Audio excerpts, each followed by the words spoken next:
क्या ऐसा होता है कि अपने पौधों को देखकर लगे कि इन्हें बस अभी इसी वक्त किसी बूस्ट की जरूरत है? तो आज हम घर पर ही बनने वाले कुछ ऐसे ही फास्ट एक्टिंग फर्टिलाइजर्स और कंपोस्ट की दुनिया में गोता लगाएंगे और ये भी जानेंगे कि ये जो तेज तरीकों के दावे हैं वो वाकई में काम करते हैं या ये बस एक मिथक है। हम सब चाहते हैं कि हमारे पौधों को तुरंत पोषण मिले, लेकिन जो पारंपरिक खाद होती है उसे बनने में महीनों लग जाते हैं और सच कहूं तो इतना इंतजार करना कभी-कभी बहुत मुश्किल हो जाता है। तो सवाल ये है कि क्या इसका कोई शॉर्टकट है? तो चलिए इसी सवाल का जवाब ढूंढते हैं। आज हम घर पर मौजूद चीजों से पौधों को पोषण देने के कुछ सबसे असरदार और तेज तरीके पता करेंगे। शुरुआत करते हैं सबसे पहले और सबसे तेज तरीके से। इसका नाम है 2 दिन की न्यूट्रिएंट टी। अगर पौधों को एक इंस्टेंट एनर्जी बूस्ट देना है तो ये तरीका किसी क्विक विन से कम नहीं है। इसको समझना बहुत आसान है। सोचिए, जैसे हम पानी में चाय की पत्ती डालकर उसका अर्क निकालते हैं, बिल्कुल वैसे ही हम हरी सब्जियों और पत्तों के पोषक तत्वों को पानी में निकालते हैं। बस ये चाय हमारे पौधों के लिए है। इसे बनाना बहुत ही सिंपल है। सबसे पहले तो अपने गार्डन से ही हरी घास, सब्जियों के छिलके या मूली के पत्ते जैसी चीजें इकट्ठी करके उन्हें छोटा छोटा काट लीजिए। फिर उन्हें पानी में भिगो दीजिए। अगर इसे और भी पावरफुल बनाना है तो बस थोड़ा सा गुड़ मिला दीजिए। इसे 2 दिन के लिए किसी छांव वाली जगह पर रखना है।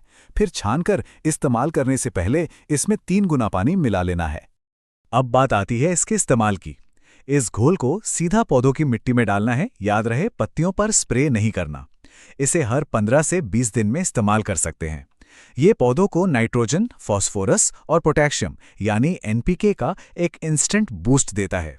और हाँ, एक बहुत ज़रूरी बात, इसे हमेशा ताज़ा ही बनाएं क्योंकि रखे रखे इसमें से बहुत तेज़ बदबू आने लगती है।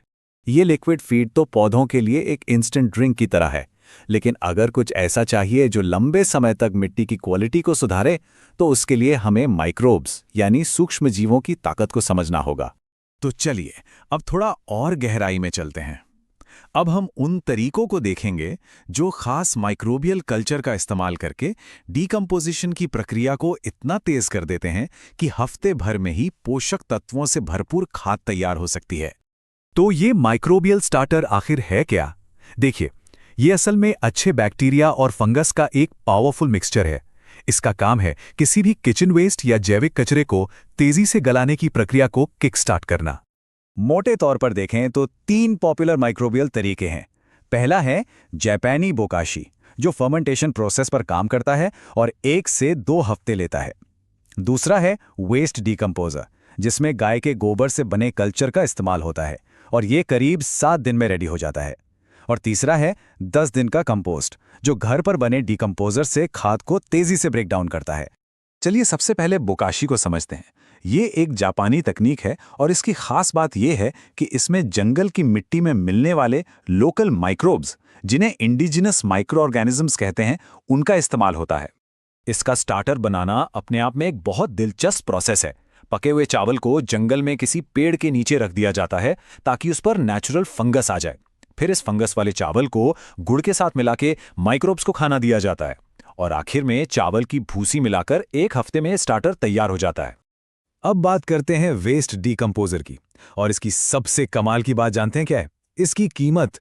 National centre of organic farming से इसकी एक बोतल सिर्फ 20 रुपए में मिल जाती है। मतलब ये एक बेहद ही सस्ता और असरदार ऑप्शन है। और फिर आता है तीसरा तरीका, 10 दिन वाला कंपोस्ट। इसमें 6 महीने से लेकर 1 साल तक पुराने गोबर के उपलों को तोड़ा जाता है। फिर ताजे गोबर, बेसन और गुड़ से बने एक घरेलू डीकंपोजर से उसे एक्टिवेट करके तेजी से खाद तैयार की जाती है। अच्छा, हमने ये सारे तेज तरीके तो देख लिए जो कमाल की नतीजे देने का वादा करते हैं, लेकिन यहाँ एक बहुत बड़ा सवाल उठता है। क्या कुछ ही दिनों में बनने वाली इस चीज को हम साइंटिफिकली कंपोस्ट कह भी सकते हैं?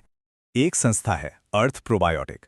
उनके मुताबिक जो मशीनें 24 या 48 घंटे में खाद बनाने का दावा करती हैं, वे असल में कचरे को सिर्फ डिहाइड्रेट करती हैं, यानी उसका पानी सुखा देती हैं, उसे पूरी तरह से डिकम्पोज नहीं करती। तो फिर असली कंपोस्टिंग होती क्या है? देखिए, साइंटिफिक भाषा में कंपोस्टिंग एक ऐसी प्रोसेस है जिसमें टेम्परेचर 40 से 80 डिग्री सेल्सियस तक पहुंच जाता है। इसी हाई टेम्परेचर पर सारे खराब बैक्टीरिया मरते हैं और जैविक पदार्थ गलकर एक स्टेबल प्रोडक्ट बनता है जिसे हम ह्यूमस कहते हैं। तो अगर हम दोनों को आमने सामने रखकर देखें तो फर्क साफ है। तेज तरीकों में कम तापमान पर फर्मेंटेशन होता है, जो कुछ दिनों में एक एक्टिव सॉइल अमेंडमेंट बनाता है, यानी वो चीज़ जो मिट्टी को तुरंत पोषण देती है। वहीं असली कंपोस्टिंग एक धीमी, हाई टेम्परेचर वाली प्रक्रिया है, जो हफ्तों या महीनों में एक स्टेबल सॉइल कंडीशनर बनाती है, मतलब वो चीज़ जो मिट्टी की बनावट को लंबे समय तक सुधारती है। तो इसका निचोड़ ये है कि ये तेज तरीके पारंपरिक कंपोस्ट नहीं बल्कि बहुत पावरफुल सॉइल अमेंडमेंट्स बनाते हैं। और इसका मतलब ये बिल्कुल नहीं है कि वे खराब हैं, ये बहुत फायदेमंद हैं, बस उनका काम करने का तरीका और उनका नतीजा थोड़ा अलग है। तो अब सवाल यह है कि इनमें से कौन सा तरीका चुनें। देखिए, इनको एक दूसरे से बेहतर समझने की बजाय ये सोचना चाहिए कि हमारी ज़रूरत के लिए सही टूल कौन सा है। बहुत सिंपल है। अगर पौधों को तुरंत एनर्जी देनी है तो 2 दिन वाली न्यूट्रिएंट टी सबसे अच्छी है। अगर एक पोषक तत्वों से भरपूर फर्मेंटेड खाद चाहिए तो बोकाशी एक बढ़िया ऑप्शन है। अगर एक सस्ता और ऑल पर्पस डिकम्पोजर चाहिए तो वेस्ट डिकम्पोजर बेस्ट है। और अगर मिट्टी की सेहत को लंबे समय के लिए सुधारना है तो पारंपरिक धीमी कंपोस्टिंग का कोई मुकाबला नहीं है। मतलब मुद्दा ये नहीं है कि कौन सा तरीका बेस्ट है, मुद्दा ये है कि इस वक्त बगीचे की ज़रूरत क्या है और उस ज़रूरत को पूरा करने के लिए सबसे अच्छा तरीका कौन सा है। तो अब जब इन तेज तरीकों के पीछे की साइंस और आर्ट दोनों की समझ है, तो सवाल ये है कि इस सीजन में अपने गार्डन को सुपरचार्ज करने के लिए इनमें से कौन सा तरीका आजमाने वाले हैं।